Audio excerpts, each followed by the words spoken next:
the house in Cypress Canyon, 1946. Their brand new house seemed like the perfect California dream for newlyweds James and Ellen Woods, until they found a locked closet that wasn't on the blueprints. At first, it's just an oddity in their new home, but soon strange cries echo through the night and dark stains appear beneath the door. When James finally dares to open it, what he finds defies reason. Something monstrous, something neither living nor dead. Stay tuned, and if you like vintage Golden Age radio mystery dramas and timeless storytelling, be sure to like, comment, subscribe, and share this audio classic with others. And join us again for more thrilling episodes from the Radio Classic Shows channel. Tonight, Roma Wines bring you Robert Taylor in The House in Cypress Canyon, a suspense play produced, edited, and directed for Roma Wines by William Spear.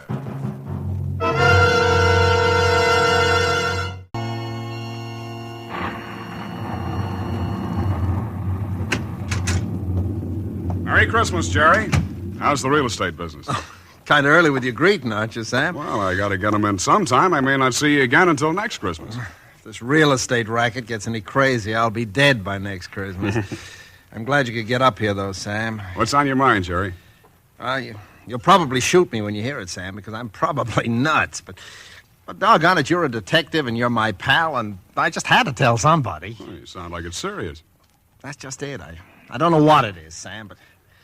Now, listen, you know we're agents for a group of houses up in Cypress Canyon. Mm-hmm. Those places that were started before the war, never got finished. Oh, yeah. All they got in were the foundations, just concrete and a couple of beams. Well, they've been finished now. In fact, I'm putting up the for rent on the last of them today. What do you want? Police protection from the mob? Listen, Sam, this house that I'm talking about, it's got a number now, 2256. But before, when the men went back to work on it about 3 months ago, well, they just started when the foreman on the job brought me a shoebox that he'd found up on a beam. And this box had a manuscript in it, a story kind of, all written out. Yeah. Well, he gave me the thing. I read it. I didn't think much about it. I put it in my desk. But the other day, and I happened to drive by there, I saw the number on the house and what the house looked like. I thought of this manuscript. And, well, I don't like it, that's all. There's something funny about it. What's funny about it? Well... Mind you, this thing was found in an unfinished house in Cypress Canyon. House that was only just started building. All right. Well, listen, Sam, I want to read it to you if you got the time, and you'll see what I mean. All right, shoot. Well, here's how it begins. To whom it may concern, my reasons for setting down on paper what follows here will be abundantly clear to anyone into whose possession it may fall. First, let me say that I'm a very ordinary person. My name is James A. Woods. I'm 35 years old. By profession, a chemical engineer. My wife, Ellen, was a school teacher when I met and married her in Indiana 7 years ago. There's nothing in the past life of either one of us to suggest remotely any cause or reason for the dreadful thing that has invaded our lives. Our married life has been in no way different from that of millions of other average, reasonably happy, and congenial families. 3 months ago, I was ordered by my firm to take charge of a rather minor project in Los Angeles, Hollywood to be exact.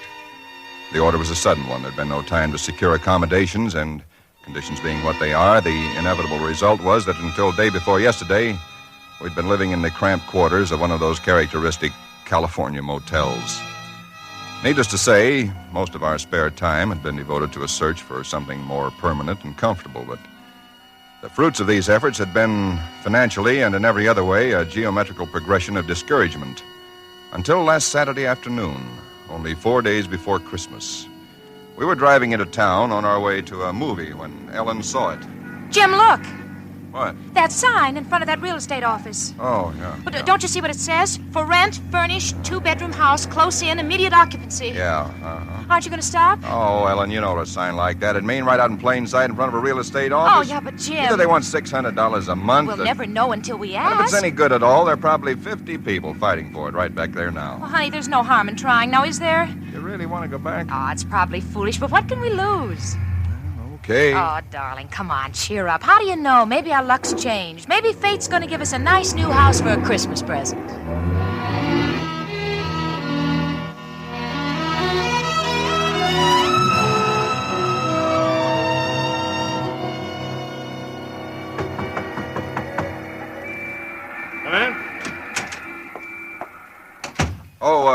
We're sorry to bother you, but we just happened to see that for rent sign outside. Oh, and, yeah, I hung it outside just this minute. Is the house available? Why, sure it is. Let me introduce myself. My name is James A. Woods, and this is my wife, Ellen. How to do? Wow. Looks like it's fixing to rain. Yes, so it does, doesn't it?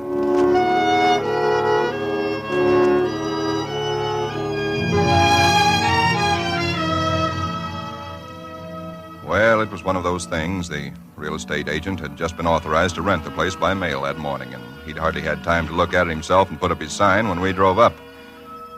It was just an ordinary little California house about halfway up Cypress Canyon, number 2256. Just an ordinary, undistinguished little house. The agent didn't know much about it. Construction on it had been stopped by the war, and it had just been completed and furnished lately. Been vacant while somebody's estate was being settled, and now it was owned by a bank in Sacramento. Of course, we didn't Got care this about key all in the that. mail along with the authorization to rent. Only one there is. Of course, you can have duplicates made. Yeah, seems to stick a little. Oh, no, there it is. Doesn't sound as though that door had ever been opened. Well, a little oil on the hinges will fix that all right. Oh, sure. Now, here's your living room. Furniture's a little dusty, of course. You got to expect that. It's good furniture, though, you see. Benson Brothers. Yes, Now, over here's a little den. Panel, you see. Radio, fireplace. Really a very attractive little room, particularly for a man. Yeah. Now, the bedroom's off the living room here. Everything's all on one floor, you understand? It's quite nice, I think. Yes. You can see you get the morning sun here. There's a view of the canyon through these front windows. We got cross ventilation. That's about all there was to it. It wasn't the best place in the world. It was small and badly built, but what would you have done? We took it with as little inspection as that. It was the Saturday before Christmas. And the very same evening, we were struggling up the steps from the road with suitcases and boxes and armloads of clothes and all the endless bric-a-brac that people collect and never know they have until they move. Ellen began unpacking, and I began moving things around and taking the worst of the pictures off the wall, doing all the little things that everybody does when they move into a new place and try to give it something of their own Don't be personality. such a sourpuss. You know, it's a roof over our heads for Christmas. That's more than we ever thought we'd get, isn't it? Now, what in the world are we going to do with those two pictures? Why don't we just leave them where they are? Jim, we can't. They're too awful. Well, all right, put them in the closet then. I can't. Both the closets are jammed full. No, I mean the other one in the little alcove off the den. At least there's a door there. I suppose it's a closet. I don't know. That isn't a commentary on the housing problem, huh? A woman moving into a house without even knowing where all the closets are. Take the pictures down, will you, honey? Bring them in here. Okay. I guess you'll have to help me with this door. I can't get it open. Let me see it. Well, of course you can't, silly. It's locked. Where are those keys we found in the desk? Here they are. No, not this one. Sure, this one won't work. No. Feels like an awful solid door for a closet. Oh, and that's one solid door in the house. No, this one won't do it either. Well, we'll just have to get a locksmith up here on Monday. I'll put the pictures behind the desk, okay? Yeah, all right. Jim, if you could just help me move this armchair, huh? Oh, Ellen, will you let it go until tomorrow? You know what time it is? Oh, but, honey, I'd like to get the place looking just a Yeah, little but it's bit... almost midnight. In fact, it's exactly... What was that? Tomcat, I guess, out in the brush somewhere. Sounded near. Oh, hope that doesn't go on all night. Well, there's much we can do about it. Come on, Ellen, I'm dead tired. All right, Jim, all right. Where'd you put the toothpaste, honey? It's right in the medicine cabinet. Oh, yeah. Jim, we ought to get some firewood tomorrow. You know, a fire in that living room would make all the difference in the world. Cab, Sunday. Well, Monday then. Jim, I think red curtains are what we need, don't you? Mm-hmm. You know, just at least for the living room. Anyway, the ones in there now have just got to come down.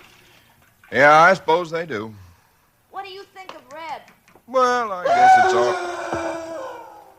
Jim. It's some tomcat.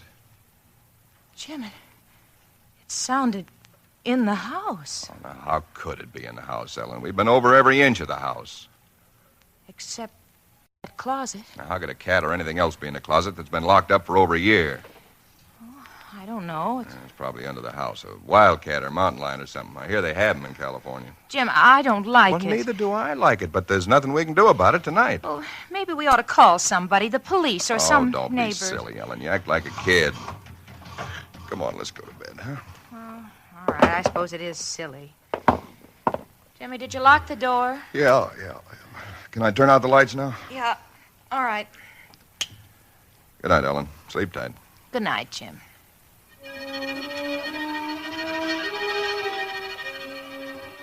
I don't know what time it was, perhaps an hour, perhaps only a half hour later.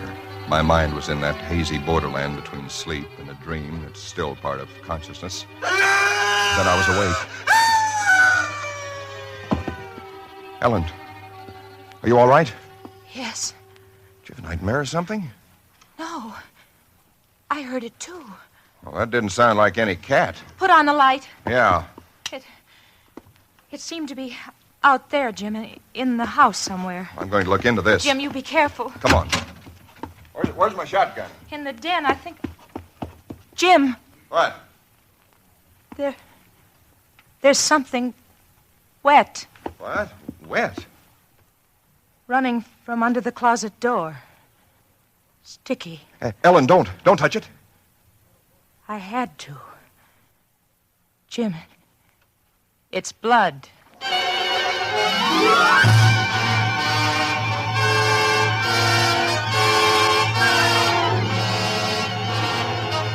For Suspense, Roma Wines are bringing you Robert Taylor in the House in Cypress Canyon.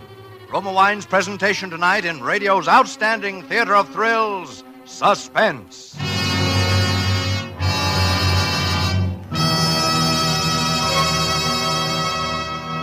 Between the acts of Suspense, this is Ken Niles for Roma Wines.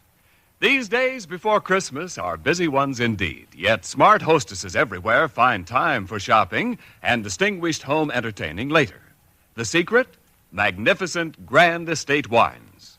Presented by Roma, America's greatest vintner, Grand Estate Wines add distinction to your hospitality on a moment's notice. Make your holiday welcome, effortless, and in perfect taste. The brilliant clarity, full fragrance, and mellow taste of Grand Estate Wines please discriminating people everywhere. For Grand Estate Wines, limited bottlings by Roma, are born of choicest grapes, then patiently guided to superb taste richness by Roma vintner skill, necessary time, and America's finest winemaking resources. Delight your guests with Grand Estate California wines for entertaining, medium sherry, ruby port, or golden muscatel. For dining, Burgundy or Sauterne. So insist on Grand Estate Wines and enjoy the crowning achievement of vintner skill. And now, Roma Wines bring back to our Hollywood soundstage Robert Taylor as James A. Woods, with Kathy Lewis as his wife Ellen, in the House in Cypress Canyon. A tale well calculated to keep you in suspense.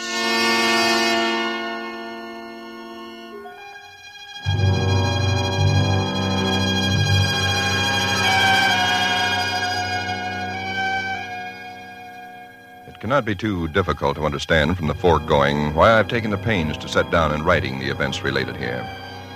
To find in one's newly rented house a closet which cannot be opened is in itself certainly no great cause for alarm. But to be awakened in the stillness of the night by unearthly cries within that house, to find oozing from under that closet door something that is unquestionably blood, that's another matter. Perhaps others might have been braver than we. Suffice it only to say that we got out of the house in something very close to a panic, and only returned when we had the moral support of two stalwart Los Angeles policemen. You just moved in here, you say? That's right, officer. You can see we're still unpacking. And the place has been empty right along before that? Yeah, I don't know much about that part of it. You could check all that with the real estate agent, though. Well, where is this closet? Oh, it's right in here, officer. And the blood is... Where? Where's the blood? Jim? Officer, I swear to you, there was blood on the floor less than an hour ago. I saw it. Uh-huh. It was running out from under that door. We heard that noise, and we got up, and then we saw it. The door was locked. Locked, huh? Oh, no, Well, it seems to be all right now. Hey, you folks aren't trying to be funny, are you? Isn't there anything in it? No, ma'am, there is not. Look, officer, we're reputable people. You can call my firm. They'll tell you all about me. There's nothing wrong with this closet. Walls are solid. No trapdoors. If you think I'm lying... I didn't say that, mister. Oh, you probably did hear some sort of a noise, and you got a little panicky, and, What about the blood? It got on my hand. It isn't there now, is it? Yes, Where? I feel it. Now, you folks just take it easy. You know, you're liable to hear all kinds of noises up in these canyons at night. You're from the east, you say? Yeah. I'm sorry, officer. Ah, that's all right. That's all right. If you have any real trouble, call on us anytime. All right. Well, good night. Good night. Good night. Hey, you ought to have this door fixed. That's enough to scare you. Yeah, we're going to have it fixed.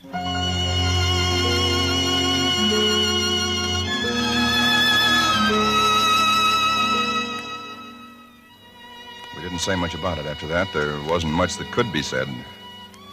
The next day, I went down to a lot and bought a little Christmas tree and some trimmings, and we tried to pretend we were cheerful, but there was an uneasiness between us that had never been there before.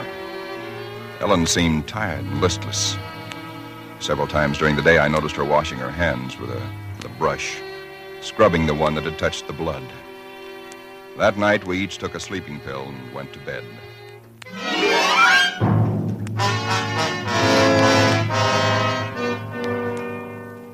It was sometime after midnight when I was suddenly wide awake and staring into the darkness. In some way, I knew at once and instinctively what had awakened me. Ellen was not in her bed nor in the room. The nameless thing I feared gripped at my heart until I could scarcely breathe. I opened the bedroom door and started through the house, putting on every light that I could find. There was not much to search, but I searched thoroughly. The living room, the kitchen, bathroom, den, even the garage. And all the time, the dread of looking where I knew at last I must look. For I think I knew from the very first time where I'd find her. It must have been a full minute that I stood before that closet door. Then, I opened it. She stood there rigid, her arms at her sides, the fingers extended like claws. Her hair was over her face, her eyes stared out of it. Her lips were drawn back in a grin like an animal at bay. For a moment, I was frozen with the horror of it. I stretched out my hand. Very deliberately, she turned her head and sunk her teeth until they met into the flesh of my forearm. I'd raised my hand to strike at her, but already she'd relaxed her hold and gone utterly limp. She would have fallen unless I'd caught her. I carried her into the bedroom and laid her on the bed. Strangely, at that moment, my only thought was how I might revive her. Until I saw that it was not a faint, but a sleep that she'd fallen into. A sleep as deep and heavy as though she'd been drugged. And so I left her. But for me, that night, there was no sleep.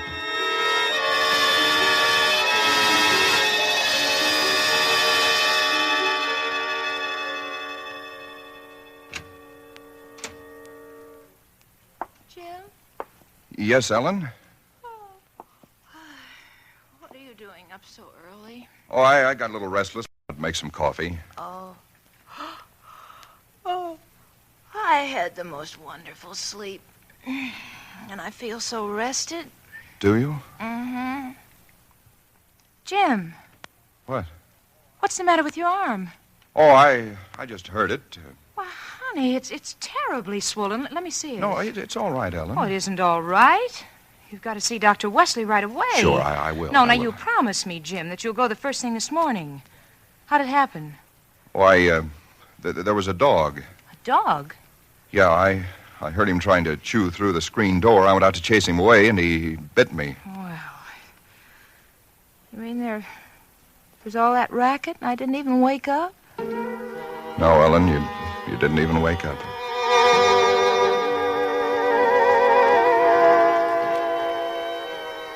It was clear to me that Ellen knew nothing of what had transpired the night before.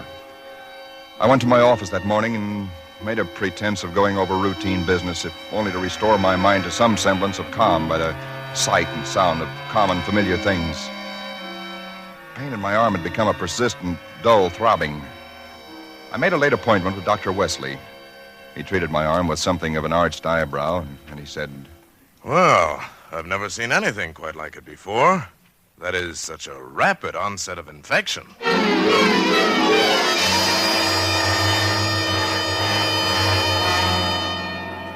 It was dark when I left his office. I hadn't realized it was so late. Driving home, my car seemed sluggish until I saw the needle on the dashboard and realized that I was pushing it to the utmost of its speed. And I was racing home to prevent something before it was too late, before the darkness had conspired against me. For somehow I already knew with certainty that it was the darkness and the night that I had to fear. The curves of the canyon seemed endless. And then the cold fear leaped up inside me. My house, too, was dark. I went slowly up the stone steps from the road, looking, praying for some sign of light or life. There was none. The house was empty. Ellen was gone. I looked with the same self-torturing thoroughness, and in that closet first of all, knowing as I did so that it was hopeless. And so, alone in that empty house, I waited, powerless and helpless now, deadened in thought and will, empty as the house itself, save only for the overwhelming sense of a terrible foreboding. For some time in the early hours of the morning, I snapped on the radio, shortwave. Why? Surely a minor question now. I only know that I did. And then I heard it. Car 58, car 58, go to Laurel Canyon, the 4000 block. A report that a man has been injured or attacked. Condition thought to be critical. Ambulance will follow. That is all. I was there almost before the police, edging my way through the little crowd, staring down at the man lying there in his white uniform under the streetlight. Yeah, the milkman, poor guy. I heard him scream, but when I got here, he was just like this. There's All nothing right, on it. stand back, stand back. Please stand back. Well, you again. I heard it on the radio. I live just down the road. Yeah, I remember. What happened? Well, take a look. Maybe you can tell us. He was dead. And he was lying on his back. And his throat had been torn out, as though by the fangs of some wild animal.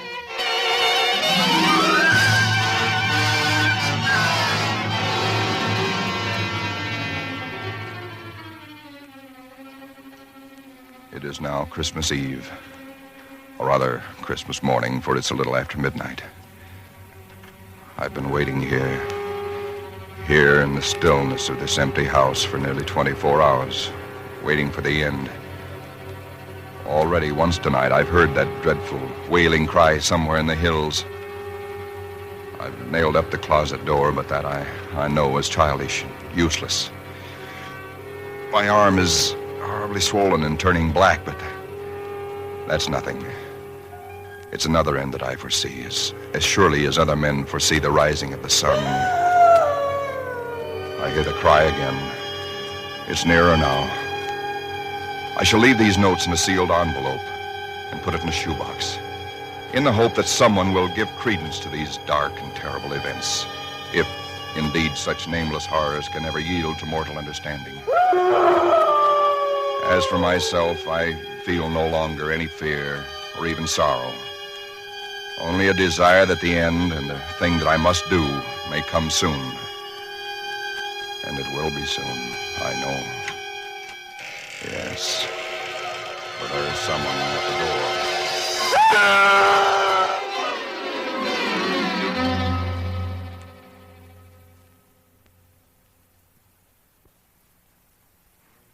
Someone at the door. What do you make of it, Sam? It's quite a yarn. But what of it? That's what I thought. Now, listen, that's not quite all of it. Clip to it's a newspaper clipping. Listen. Hollywood, December the 26th.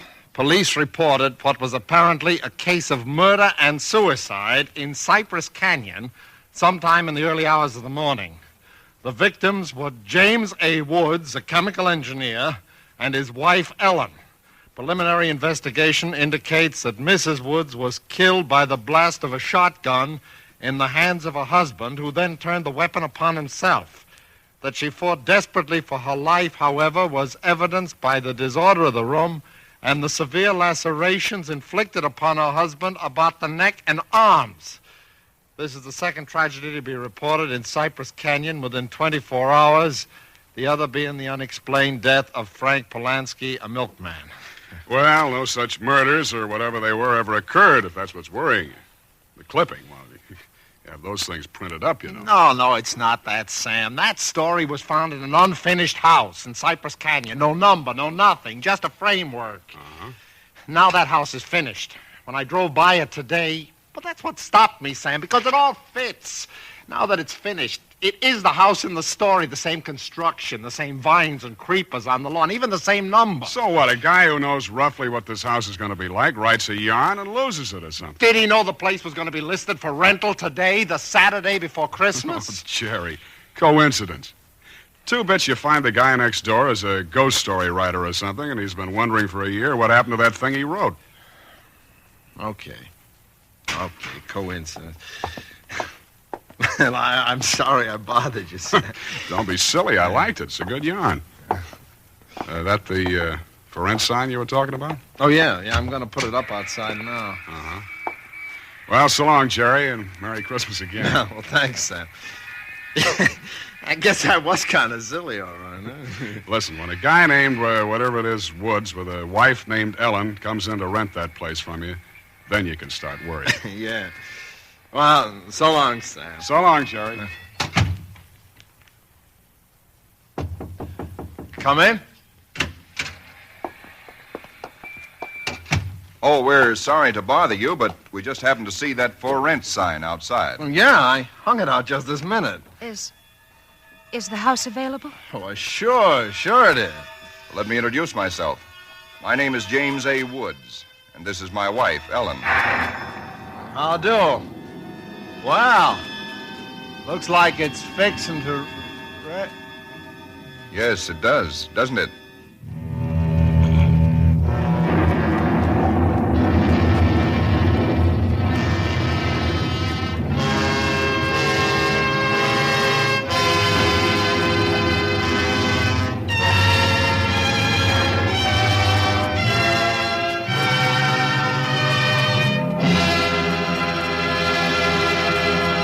Suspense. Presented by Roma Wines, R-O-M-A, Roma Wines, selected for your pleasure from the world's greatest reserves of fine wines. Tonight's show marks the third birthday of Suspense on the air, and this is Ken Niles asking our star of the evening, Robert Taylor, to help us celebrate. Why didn't you tell me before, Ken? If I'd only known, I'd have baked a cake. Well, Bob, all Suspense parties are surprise parties. As an old hand on Suspense, you know that in our plays, the tables are usually turned on the star. So tonight, although it's our birthday, we're going to give you a present. Here it is, a gift basket of Grand Estate California wines from Roma, America's greatest vintner, to our distinguished anniversary guest, Robert Taylor. Thanks, Ken. You turn a nice table. And you can set a nice table with Grand Estate Burgundy in your basket, Bob. For Grand Estate Burgundy means rare dining pleasure. Adds memorable distinction to holiday dinner. Even everyday meals are outstanding in taste when Grand Estate Burgundy is served. Yes, all Grand Estate wines presented by Roma are limited bottlings of outstanding taste excellence. That I know about Grand Estate wines, Ken. But did you know that for Grand Estate wines, Roma selects only the choicest grapes?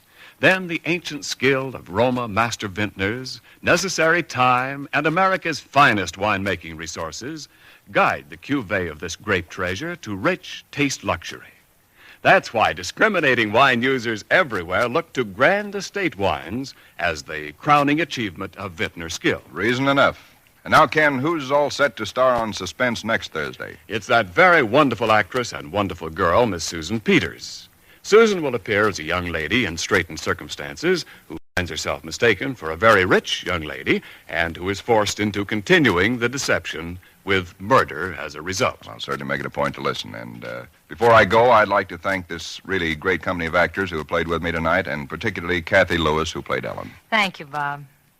Tonight's original suspense play was written by Robert L. Richards.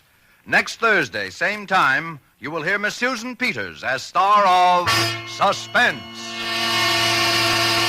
Produced by William Spear for the Roma Wine Company of Fresno, California. This is CBS, the Columbia Broadcasting System.